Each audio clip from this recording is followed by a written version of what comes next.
sure he was just checking it out. Well, that's a healthy hit by Primeau that's going to cost a penalty, and now Niedermayer comes back at Primeau, and a crowd gathers. Hey, I mentioned in the top of the show, something happened with Scott Niedermayer halfway through the St. Louis game. He became on fire and electrified, and he's picked it up here in Philadelphia, and now he just loses it, for Scott at least, against Keith Primeau. Primeau did drill him with a big check behind the play, and Scott, he plays hard, and he'll take checks, but he thinks they're unfair, much like happened with Peter Worrell a few years ago in the playoffs. He can lose it, and he unloaded a couple of bombs, a couple of right hands to Primeau, so we'll have to wait and see how this thing whole shakes out. Now watch here, Niedermayer with it. Oh, it's a hit from behind. That's what upset Scott. Oh, I can see why he's so upset. And then he thinks about it. White comes in, the gloves are off. Niedermayer, one to the helmet of Primeau. And there's Roenick and the rest of both teams joining in. Roenick trying to even this up as it was two Devils on Primeau. Well, you got to figure Primeau's going to get one from a hit from behind. Now, Niedermayer will probably get a couple.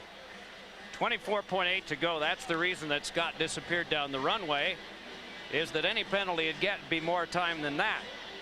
And there's also a question about whether that was an altercation, and White stepping in would have been additional penalty time to him, and that's why Scott Stevens and Mark Recchi are very interested in how this is all going to come down.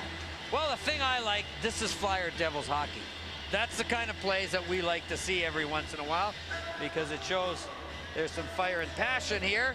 And I got a feeling both coaches really pointed to this game as something special for the Devils to continue their road trip and turn it into a great road trip, and for the Flyers to try and get something building here. Won their last game. They've been in a terrible downward spin.